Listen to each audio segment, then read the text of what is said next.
I'm Steve Gompertz of QRx Partners, and welcome to this week's Quality Heretic. Once again, I'm going to talk about terminology. You've heard me on these videos, talk about the importance of getting the words right and understanding the difference, because a lot of times we see that in the standards and the regulations, that two terms that sound like they're synonymous turn out they're not within the context of the standard or regulation. And this week's no different. What I want to talk about is post-market surveillance and post-market vigilance. The idea of post-market surveillance has been around a long time. That's not a new concept.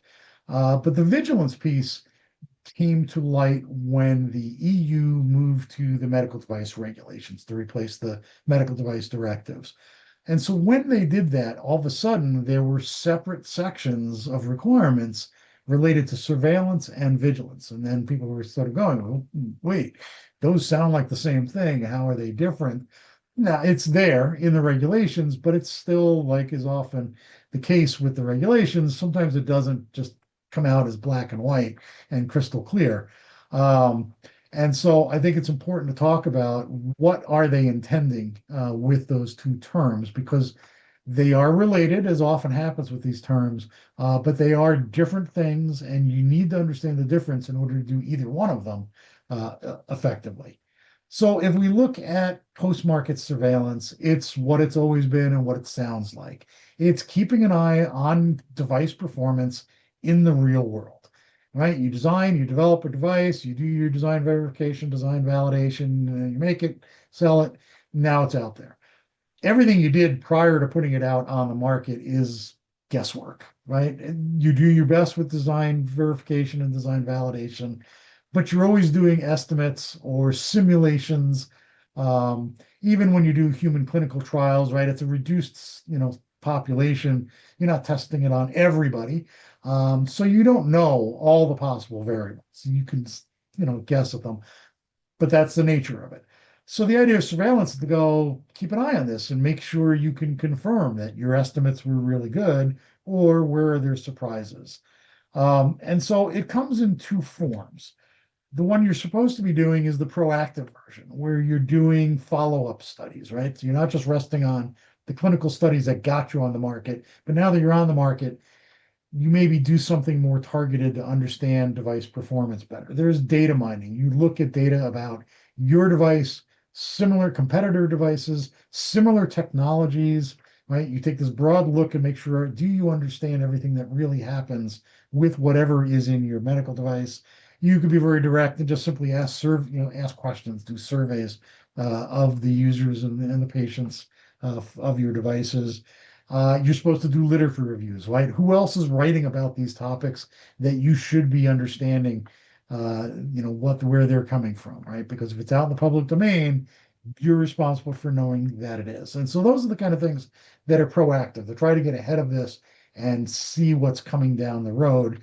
And then, of course, the other version of this is the reactive piece, which unfortunately all too often is what you see when people talk about, oh, my post-market surveillance process. Yeah, I have a complaint management process. And okay, that's this tiny little piece of it.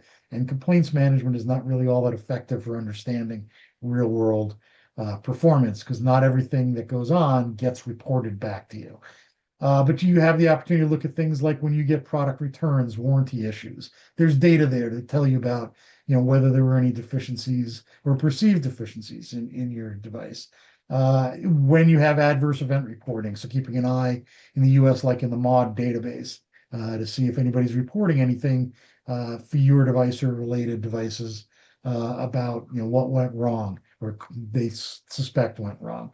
And if your device requires servicing of some sort of maintenance, there are records you're supposed to be keeping, and you should be mining that. But again, all of that is because it's already happened. It's good information, but you're seeing it after the fact, right? Whereas the proactives that we just talked about are obviously the better way to get ahead of things, right? Head it off before it happens, rather than wait for something to happen and then go, oh, whoops, there's a problem. Now we're going to do something with it. The vigilance side is about then taking action on that. Okay, so I get it. Vigilance and surveillance probably sound very similar, but it's the idea that I'm surveilling, right, performance of my device, And now that I understand that, and if I see something possibly could happen or is actually happening, I am vigilant and I do something about that. I don't just sit back and go, oh, that's interesting, right? That I actually take the action. And so that's the expectation with vigilance, is that this is where you do things. And this would be like my, requirement to report to a regulatory body or authority that I have had this adverse event, right? So putting things into the MAUDE database or into the UDAMED. And whatever the version of that is and whatever regulatory markets your devices are in, it's doing things like trending. That okay, I'm seeing this event happening. One, go getting more data, and then trying to project where is this going? Is this a threat to public health? Is it going to get worse, right, before it gets better? Feeding that back into your risk management process by updating your risk assessments, going, oh, we're seeing a different probability of occurrence than we had estimated, or hazard we hadn't thought about, or hazardous situation that we hadn't considered in when we originally did our risk assessments. And then ultimately, right, if there's a need to, you might have to do something more drastic like field corrections or recalls, or just market removal, just take something off the market.